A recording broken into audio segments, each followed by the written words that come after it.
साहब जी, बड़ी मालकिन। इस घर में ताला क्यों लगा? कौन हो भाई? कौन चाहिए? अरे माली, इस घर में ताला क्यों लगा हुआ है? साहब जी कहाँ है? कौन साहब जी? कुमार साहब। ओह अच्छा अच्छा, तुम उनकी बातें कर रहे हो। बहुत भले आदमी थे बेचारे, लेकिन उनको बहुत वक्त हो गया यहाँ से गए हुए। गए हुए? कहाँ? मालूम नहीं साहब, लेकिन इस कोठी की नीलामी के बाद किसी ने भी उनको यहाँ नहीं देखा। जी हाँ, अब इस कोठी के मालिक धनराज जी। धनराज? और उनके परिवार वाले, उनके भाई और बहन? अरे साहब, वो भाई नहीं थे, कसाई थे, कसाई। अब तो बहुत बड़े आदमी हो गए हैं। यही फैक्ट्री डाल रखी है नीलामी के रुपयों से। सारे पैसे हड़प कर गए दोनों भाई। और कुमार साहब और उनकी छोटी बहन को खाली हाथ घर से बाहर निकाल दिया। वो दोनों इस घर से इस तरह गए जैसे कोई दुनिया से चला जाता है साहब। मगर साहब जी मान क्यों गए? क्यों सही उनकी बेईमानी? चुपचाप चले क्यों गए? क्या करते साहब, उन्हें होश ही कहां था। पागल से हो गए थे बेचारे, पत्नी के देहांत के बाद।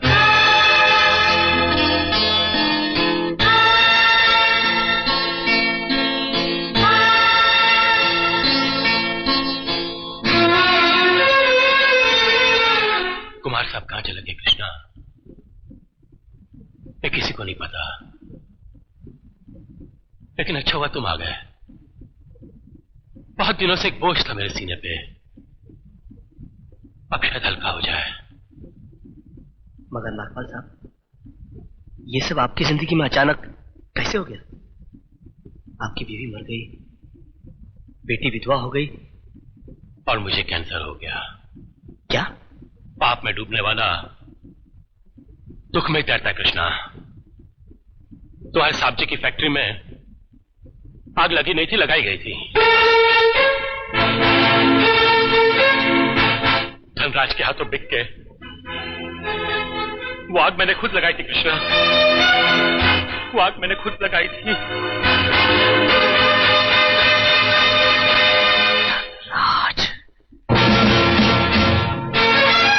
एयरपोर्ट, अब हमें जिंदगी की स्टेज पर एक नया पार्ट अदा करना है। साहब जी के हर एक दुश्मन से मिलना है, नए रूप में, नए नाम से। हाँ, हमें साहब जी और भाभी माँ की आंखों से बहे हुए एक एक आंसू का हिसाब लेना है। एयरपोर्ट, उन पर हुए जुल्म का जवाब देना है। और कसम है हमें, जब तक हम भाभी माँ की मौत और साहब जी की बर्बादी का बदला नहीं ले लेते, हम और कुछ नहीं सोचेंगे। रवि भैया, रवि भैया! क्या हुआ विकी, क्यों इतना चिल्ला रहे हो? अरे जो खबर मैं लेकर आया हूँ, अगर वो आप सुनेंगे तो आप भी खुशी से उछल पड़ेंगे। भैया, एक एक्सपोर्टर आया है जिसके पास करोड़ों के ऑर्डर्स हैं। एक आध ऑर्डर भी हमें मिल गया तो हमारी जिंदगी भी खुशियों से भर जाएगी, लाखों में खेलेंगे हम। अरे तू फिक्र मत कर विकी, ये ऑर्डर हमें जरूर मिलेगा। ऐसा सैंपल तैयार कराऊंगा कि मार्केट में किसी के पास नहीं होगा। वाह भैया, ये हुई ना बात। क्वालिटी तो बहुत अच्छी है, पर 80 लाख रुपए का ऑर्डर है और आपकी फैक्ट्री है बहुत छोटी। आप इतना बड़ा ऑर्डर तैयार कर पाएंगे? हाँ बिल्कुल। हम ऑर्डर वक्त पर पूरा कर लेंगे मिस्टर एयरपोर्ट। हिंदी में हवाई अड्डा, आप लोग प्यार से मुझे अड्डा साहब कह सकते हैं। अड्डा साहब, अड्डा साहब, आप हमें एक मौका तो दीजिए please. I like your sincerity. एक मिनट। हाँ सर, नैना गारमेंट्स के दोनों पार्टनर्स यहाँ पर आए हुए सर। क्या सर? देखने में सर, देखने में बहुत ही अच्छे हैं, नेक, शरीफ, और सर बहुत तरक्की करना चाहते हैं। बट सर, इन्होंने इतना बड़ा ऑर्डर कभी नहीं लिया है ना? हाँ जी। जी, दुनिया में शरीफ और अच्छे आदमी बड़ी मुश्किल से मिलते हैं। इन्हें ऑर्डर दे दो। मुबारक हो, मुबारक हो, मुबारक हो। अब आपका काम हो गया है।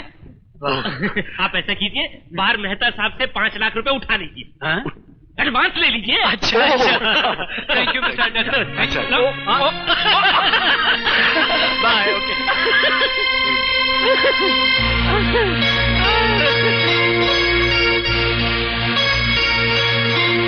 इस 5 लाख की वजह से ये लोग 50 लाख मार्केट से उठाएंगे, और मैं यही चाहता हूँ। कृष्णा भैया, इनका प्रोग्राम तो फिट हो गया, अब धनराज की पारी है।